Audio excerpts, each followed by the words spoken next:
Greetings, citizens of the world. We are anonymous. Now that Trump won the presidency, now it's time for we the people to apply political pressure at every level of government to make sure that he does what he promised, and that populism continues to spread and intensify at every level of American society. The globalists view this new powerful populism that has emerged as a vicious enemy that will destroy them unless stopped. This is an accurate appraisal, and their chances of stopping it now are pretty slim. Efforts by the globalists to do so will surely create massive backlash and blowback and only intensify the emerging populism and the speed of its emergence.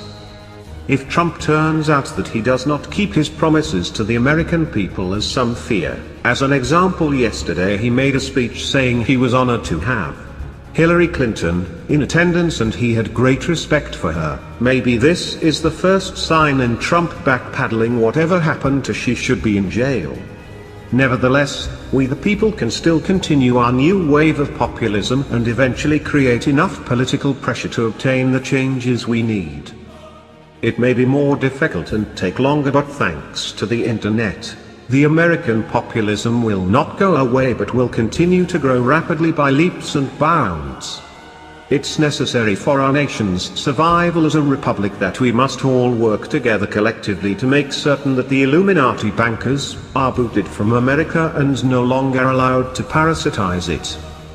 The current American system has worked out very well for the top 1% and their close associates, whom they keep well supplied with money, status and a lavish lifestyle. But it has failed at least 80% of the rest, and the middle class has been blindsided by a self-serving Congress and presidents, and is shrinking rapidly into poverty that was never expected. The top 1% had to hijack the American government at all levels and corrupt society to obtain the level of control and asset stripping necessary to feed their lavish lifestyles.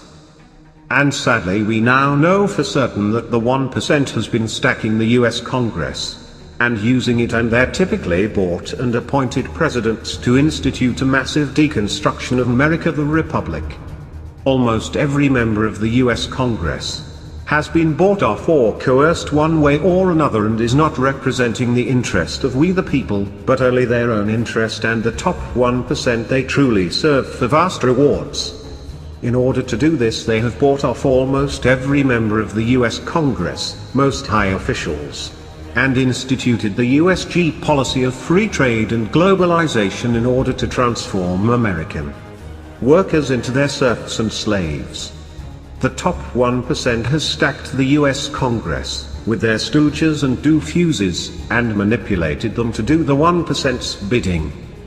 This includes exporting heavy manufacturing and industry out of America to third world nations with incredibly low labor rates.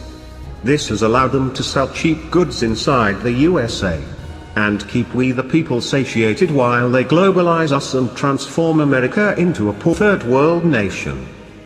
This is all part of an age-old plan of the Rothschild banksters to globalize the world and from a new world order.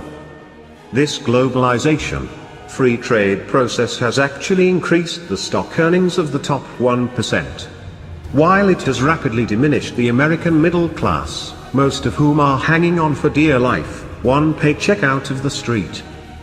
We are anonymous.